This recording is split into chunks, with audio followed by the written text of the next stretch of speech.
But I'm more interested.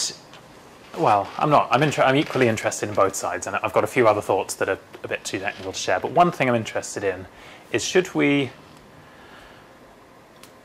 be changing the way we organise our tinnitus services? Is the present model of how health professionals look after tinnitus in the NHS, is it right? Is it working? Could it do more? And this is related to the research, and it's also simply just related to ensuring that people are, even before we crack tinnitus, are we treating people in positions such as yourselves properly in the way you'd like to be treated? So there's no right answer to these, but any feedback will be any answers to these will be immensely helpful for me. So the first thing is, who have you seen about your tinnitus? How helpful have they been? Healthcare professional-wise, how helpful have they been? What did they do well? What did they do badly? Any? My doctor worked in the ENT place at Newcastle, and when I told him about it, he said, I can send you, he says, but you'd be wasting your time. He said he could do what to you, sir? He could send me up there, but he said, I'd be wasting your time. Right. Is it with people in front? Yes. Yes. That you're. Shall we hand the mic round? If we could just want someone go to the front, maybe. Yeah. Yeah. If you want to ask, can I just do that? Yeah. I've probably unclicked the wrong one now. Not yet. That one. I got too many bells and whistles. Is that good?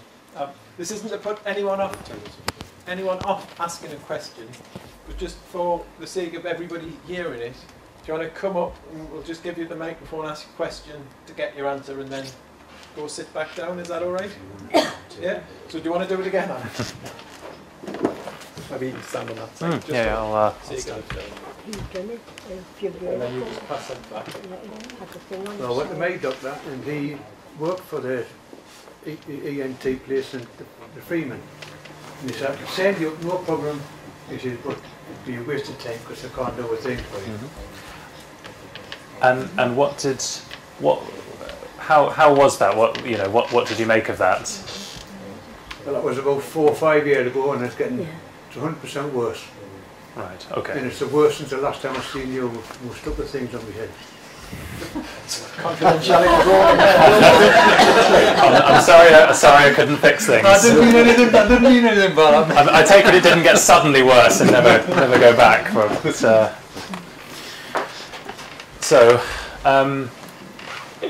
I suppose to paraphrase, a bit disinterested or perhaps realistic. Any other experiences of how you found healthcare professionals you've consulted? Yes, I didn't come down there because it'll be You've picking up on. got a mic there. I noticed that I take tablets for raised blood pressure, and I noticed on 2 of them, one of the side effects is ringing in the ears, which hadn't been picked up from my GP. So I had to point it out to the GP that the side effect was tinnitus. So I'm in the process of changing that tablet now. Yeah. Right. And I don't know if it's of any use to your research. It could be, and drug side effects are a very tricky thing, yes. Because, particularly when you get into the small print ones, because if you read that, it's enough to put anyone off taking any medication. If you sit down and read the full lists, it can be very hard to know what are the common ones and what isn't. But yeah, sometimes only giving a trial of stopping it and seeing if it helps will ever tell you. Okay. I mean, to share one experience, I ended up seeing the parent of a friend of mine who had seen a GP paid privately to see an ENT surgeon who accused her of being mad. She took said, "Why did you bring a bottle of water into the consultation? That's not normal." And in the end said, "I don't know what you're here for," and it seemed to do her a lot of harm by basically saying, not only I can't help you, but you're wasting your time and mine to come to me. So, well, that's an isolated one. I wasn't sure if anyone had encountered similarly, if not hostile, at least. Maybe we can do things in a show of hands way. Do people feel? Do you feel like you've been taken seriously by the medical profession, by healthcare professionals you've seen? Okay, yeah, good. So I've got 3. And anyone felt like they've not been taken seriously? Okay, this is yeah. Person I'm seeing right now is fantastic. Yeah. But sorry. I've had tinnitus now for 5 years, Yeah. and it depends who you see. The first person I saw was horrendous. It was the surgeon at Darlington Memorial Hospital. Yeah. And then I went to my own GPs about it, and the first doctor I saw then gave me amitriptyline, and one of the side effects of amitriptyline is tinnitus. He didn't read the label, so I took that for a month, and it was horrendous. Right. And now I've been seeing a different doctor, and she's been absolutely fantastic. So it depends who you see. It does. Okay, so mixed. Mixed, yes. But the one who made it worse was taking it seriously and trying to help. He was taking it seriously. He was trying to help. Yeah. But just didn't in the end. Yeah. Okay. Grand. Thank you. Well, thanks everyone who's shared there. So some other slightly more technical ones, I suppose, are more specific ones. If there were a tinnitus specialist you could get referred to see easily, but who you knew couldn't offer you any medicine or treatment that would make the tinnitus get quieter or go away, but was just a specialist and could discuss it with you, would you want to have an appointment at the hospital to see such a person? Yes. Yeah. So show of hands for who would like to. Okay. Yeah. So certain probably at about 3/4 here, and then I heard at least one. So hands up for no. I heard at least one no, and I think these are there's no right answer to these. I'm not sure if I was troubled by my tinnitus what I'd think there, but that's interesting. And okay, for all the people who've said yes, what would you be wanting to get out of such a consultation if you knew there was no treatment, so to speak? Knowledge. Do you want to? Shall I come round? This is yeah. Is that going to be easier for you? Oh, sorry. I'll get. Just want to know as much as I could about the condition. And I think knowledge helps. Yeah, great. I would ask for advice on medication. Yeah. Okay, so knowledge, advice on medication. Sorry, I'm not trying to snap the camera, but I just find when you go to the tinnitus clinic, I mean, the tinnitus therapist there can't get rid of your tinnitus. She's told you so in that. Yeah. But she makes you feel as though you can get your life back. that's very inspiring to hear. Who do you see at the tinnitus? Valerie Tate. I wondered if it might be. She's excellent, Val, isn't she? Anyone else wanting to comment there? No? Okay, good. I've got even more technical questions as well. Okay, so we might be able to do some of these in show of hands, because so when you first developed your tinnitus, hands up for who had heard of tinnitus, who kind of thought, this is tinnitus.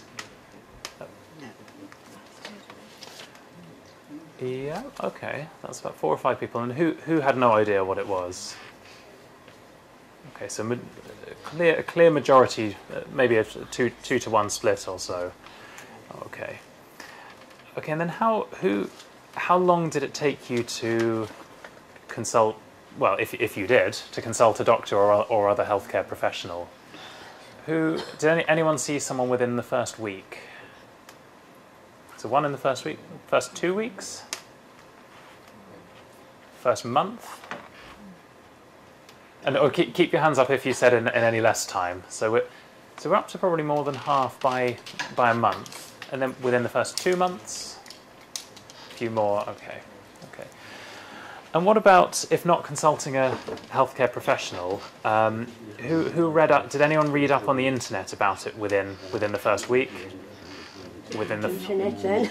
Yeah. No internet 22 years Yes. ago.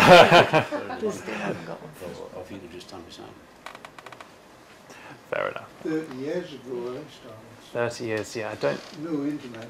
If there was, it must have been a very rudimentary, not a publicly accessible internet 30 years ago. No, I'm not sure there was one at all. I think that's true. Right. Okay, and then. Oh, sorry. How many you have to swap? We've only got 3 minutes of audio left on this machine. Okay, right. What's the swap? You've got tinnitus, and it's such early days. You don't have any idea whether this is just going to. So I'm really asking you to put yourself in the mindset of what you made of it then. You'd have no knowledge of how anything's gone since. And they'd said, okay, well, I can give you a treatment, but. And I'm just trying to get an idea of, so for a show of hands, who would have, in that position, taken a treatment involving taking tablets? Yeah. And this is assuming you'd have no idea whether the tinnitus was just going to go away on its own accord. Okay, so most people would take tablets. What about having injections? Yeah, injections. What if you had to come into hospital? So you've had your tinnitus a week or 2 weeks. You might have to come in, have a day case admission to the hospital, sit there on the unit all day. Show of hands for who would. Okay, all right. And what about taking a medication, whether daily tablets or of another kind that might give you side effects like drowsiness, concentration difficulties? So still fairly high. Okay, that's very interesting to know, and I think that's quite enough specific questions for me to come with anyway. But can I just make a comment? I come at it from a different angle in that I had a tumour which caused the tinnitus. So diagnosis was vital for me early on, and I was given a scan. And I had 2 GPs that I boxed and coxed with. One was very cynical and said what your GP said, go away, live with it. And the other one, who was a female GP, who was rather more younger and open-minded, and said, did it come on suddenly? And that, with a tumour, that's very significant. The one day you haven't got it and one day you have. And she got me the scan, and I had a long-standing tumour and had it out. I've forgotten the drift of what I was going to say. So we were talking about just to summarise in case anyone didn't hear. So the diagnosis was vital for you because your tinnitus had turned out to be to do with it caused by a tumour. I'm assuming was this a acoustic neuroma, vestibular schwannoma? Yeah. Yes. And that an early. You had a GP who was dismissive, but one who took it very seriously and said, it's come on suddenly, let's scan you, and I guess you found the tumour and had that. Yes. And I imagine the dismissive GP would have gone down, try tablets, try X, Y, Z. But in my mind, although tumours are very, very rare, I'm grateful to that lady GP who had the understanding to think of the possibility. Yeah, and it's a fair point that these acoustic or auditory nerve tumours are the needle in the haystack, but there are many people who will say, well, if you have tinnitus that's just in one ear, check for it. And a lot of people will scan everybody, and you do enough scans, you do find them. I've seen 1 or 2 people with tinnitus due to these.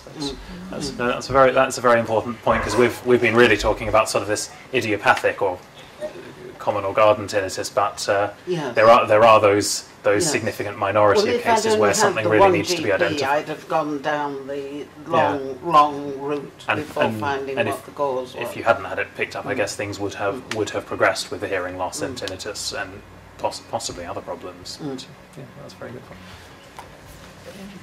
I was just going to say, when you're asking about injections and tablets and medication, I think when it first starts, everybody is so distressed. And if somebody said, would you take this tablet, and they thought it was going to cure it, we would just take anything. And all of it. Yeah, you would. That's a really good point, and actually, because my Gmail knows that I'm interested in tinnitus because it's easy to my emails, and the banner always says, take this pill or potion for tinnitus, miracle cure. I've never clicked on any of them, but there's a lot of snake oil merchants out there, and I mean, that's a good point, and it's actually very interesting to know that it's not just the chronicity, because I could have almost expected that one, you might have said, well, when it was just there for a week, I thought, oh, it'll go away, and then the distress has built up, but it's interesting to know actually the distress and sort of upset and everything of it was right there from the start. So that was very interesting.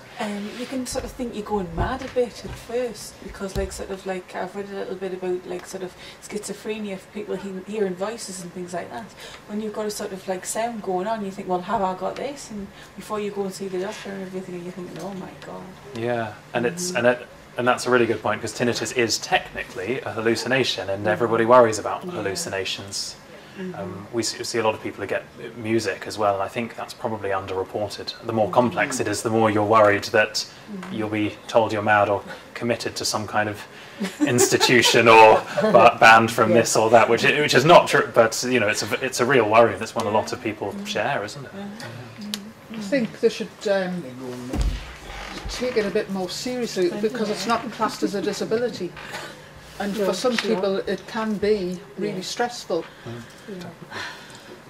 Definitely. I completely agree. I mean, you know, you have every part of the spectrum, from shrugging it on with it to, you know, cannot enjoy anything in life, and the existence is completely dominated by it. Does anybody get waken up by the tinnitus? Well, like in the middle of the night, like sort of wakes you up with a shock? No. And you sort of bolt right? No? No, but once I wake up and it's there, isn't it? So it's very difficult to get back to sleep, or to get any sleep. Did you want to? Well, I have it in my right ear, and sorry I don't keep it down, but it's probably just as well. Some years ago I was told to have a wireless on low in bed, and it's sort I don't get a full night's sleep, but it helps me. It does help, yeah. And I don't have it in my left ear, but out of the blue I get a booming noise. Right, just now and Boom, just like that. Right. Any time, or just when you're falling asleep, or? Oh, it's not every day. Months can go by and then suddenly out of the blue, just bang. Boom, you know. Right. Okay. And I was given treatment from the Freeman years ago, but it gave me a pain in my ear, and the doctor said, get rid of it. Yeah. I had to plug it with us. Right.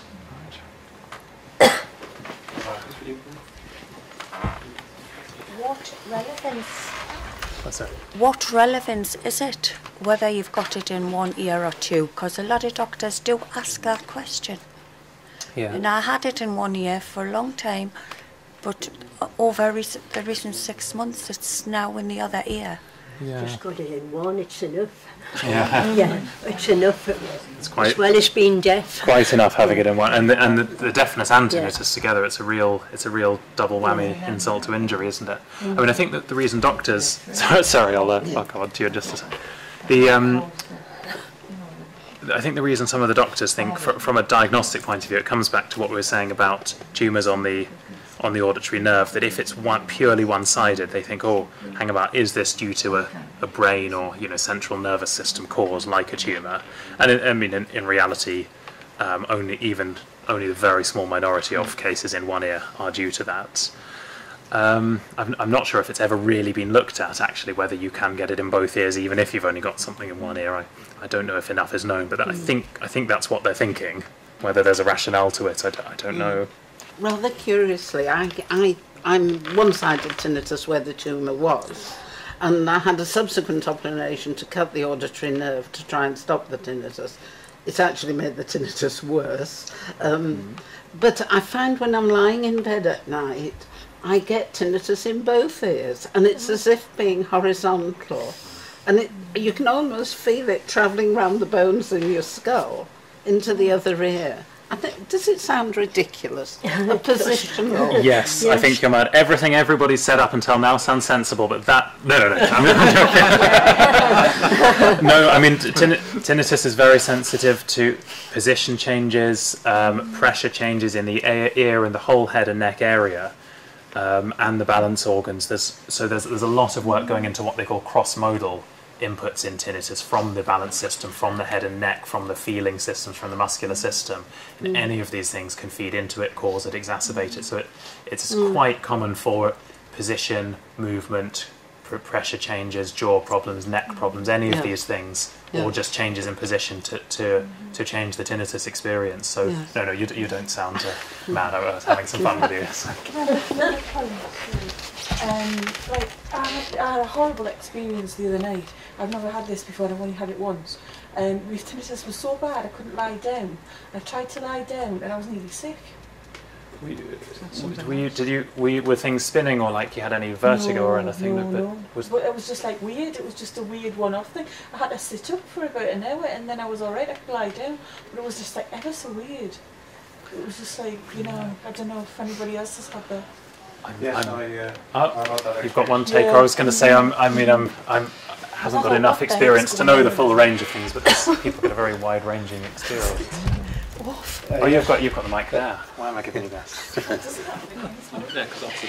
Yes, it happens to me that if I lie flat, it seems to be worse, and then I'll sit up in bed and put pillows, prop myself up, so I'm more or less sitting up, and it's quieter. It does help. Yeah, I mean, you wonder whether it could be anything to do with pressure changes. Yeah, it's certainly people with high pressure in and around the brain classically report a sort of bilateral whooshing tinnitus that goes with the pulse, but it may that's often worse on lying down. It could be that even just the physical and pressure changes, you know, in and around the brain, that just tips things. Have any tests been done in like hyperbaric chambers and see if it affects? So hyperbaric chambers, I think it has been looked at for people with acute, sudden, severe hearing loss. I couldn't tell you what the results are, but some of the ENT surgeons, when they see people, will use hyperbaric or high flow oxygen with the thought that it's a compromise in the blood supply to the cochlea that causes the hearing loss, and that might help more of it survive. I'm not sure of the results, but I haven't heard of it in long-standing tinnitus, only in that acute setting. I see. Does anybody know why you get the feelings in your ear of fullness and air and everything like that? What causes all that? That's a good question, and I've wondered this, because certainly a number of people with tinnitus report a fullness, a physical sensation, you know, touch, tactile sensation in the ear, and sometimes even pain. I've not quite understood it, other than that we know there are these rich cross-modal links between the sort of the bodily feeling, the hearing, and other organs, and so we know that tinnitus gets fed into by all these other things. Maybe it feeds out and is physically attributed to the ear, but I think it's an interesting question, and I'm not aware of a good, a scientific answer to this. And I've noticed, and a lot of people here mentioned the same thing, that you're reasonably happy with your tinnitus, and then you have a good rest, a good sleep, and suddenly you wake up and that's worse than ever after a good rest. That seems counterintuitive, doesn't it? Strange. Yeah, and why that should happen, I can sort of clutch at some straws of theories, but I don't think we haven't settled what is it that makes a good day and a bad day. And actually it's a really exciting question, because I mean there's a range. I know from talking to a lot of people, some people the tinnitus is on a very much a level, other people get real ups and downs, and you'd have thought even if you couldn't make it go away, if you could find a way of getting it at a good day all the time, that's worth playing for, from my understanding in a great many cases. So that it's one of the reasons for all the studies I've done. I've tried to see, are there things in the brain that correlate with the day-to-day experience of tinnitus, and I was getting a hint of that in one of the studies, but no good solid answer to that. It's a fascinating study. I envy you your work. Actually, it's fascinating stuff. Yeah, well, thank you. I mean, it's my privilege to be able to do such things and work on something that find interesting. What is a very important cause. Yeah, good. Well, I wish you were 90 and you had cracked it. Me too. That means I'll not be here then. Oh, well, some people have them. I don't know if it's difficult to measure, but there certainly seems to be a connection between mood or stress levels and the intensity of the tinnitus that's been perceived. And I know that must be difficult to actually try and measure. It could be measured. A lot of people report it. So do you get the sort of common experience that the tinnitus is worse under high stress? Yes, certainly. Yeah. Yes. I mean, I think it's been said in previous groups that sometimes when you go on holiday, or if you're in a particularly relaxed atmosphere, you find that you're actually hardly aware of your tinnitus. And there is certainly a connection I've found between certain days I have, they're absolutely unbearable, and then other days, I don't know why. As I say, somebody was saying perhaps it's not always a good idea to keep a diary, because then you can get quite obsessed with your tinnitus. But certainly I can have days where it's barely perceivable. It's interesting, and then so worse under stress. But then we've just been hearing sometimes when you're really well slept and well rested, it can come on. So why all these things should play parts. I mean, all of you know, I think these are all things, these need to be built into our models and our understanding of tinnitus, all of these things, because I think you know, if we can't explain these all, then we're not really understanding tinnitus properly. But I've certainly, I know people doubt this, and I think in the past there's even been a flip chart about which food or drinks actually trigger off. But I certainly see a connection between alcohol, cheese, and my moods and perceptions of tinnitus. How does alcohol affect yours? Because I've come across one. Oh, alcohol's all right for 2 or 3 pints. Okay. I can really chill it. It really chills me out, but I seem to then suffer the next day if I go over a certain limit. And cheese certainly seems to you get a hangover effect from it. Alcohol reduces. But then there's that to do with your mood, you see. Well, so cheese is a funny one. Yeah, it seems to excite the brain. Yeah, well, it does. Well, yeah. If anyone's ever heard of these old monoamine oxidase inhibitor drugs, they used to use them before we had modern antidepressants, and you couldn't eat cheese or Marmite or foods that contained a lot of tyramine, or you'd get what they called the cheese reaction, and you could become really unwell with it because, as you say, it does excite the brain. Yeah.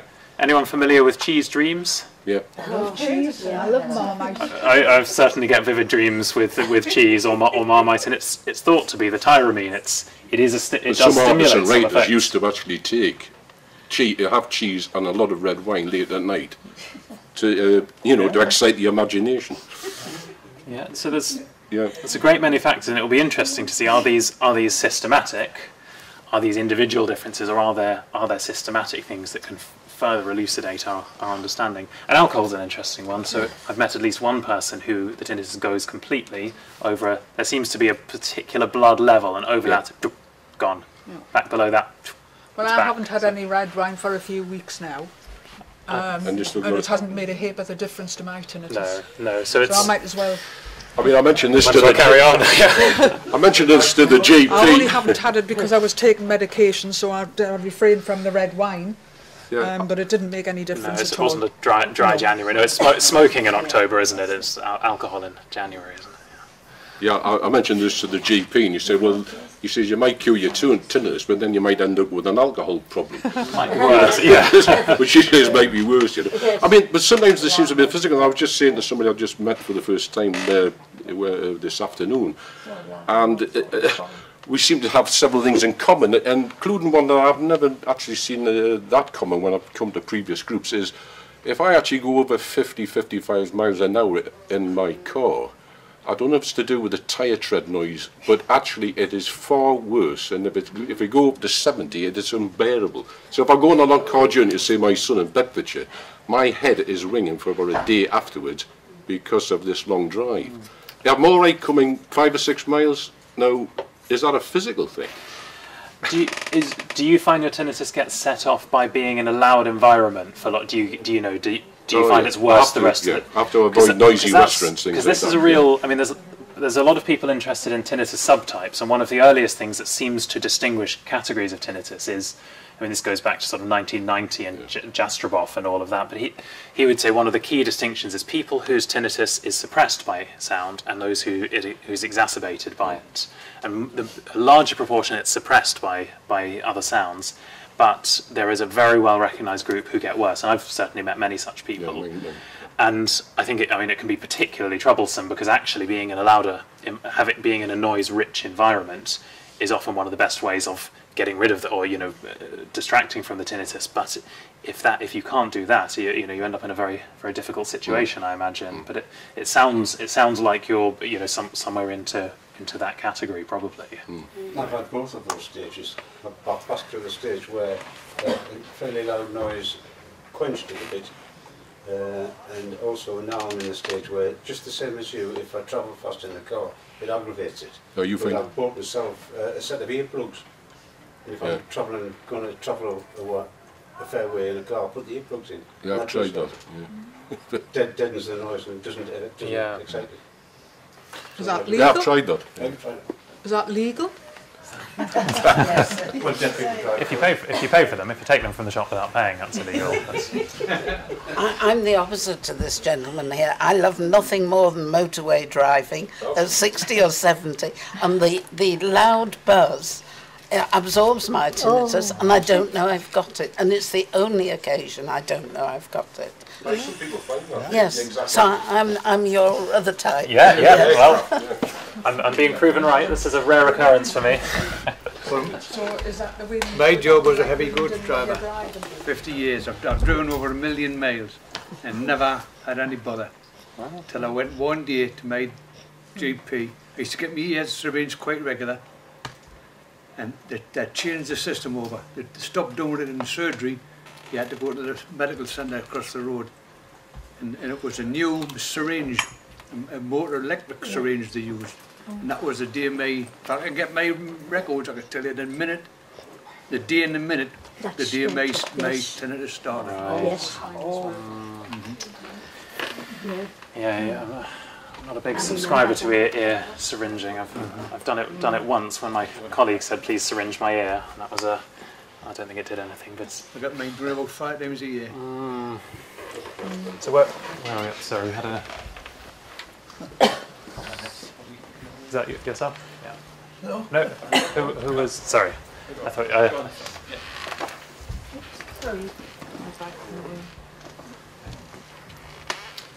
Thank you. It's all right. It's just going back. It was going back to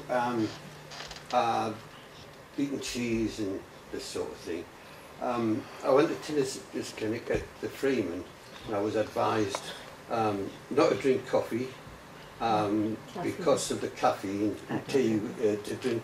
Basically, for to drink the caffeine taken out of tea.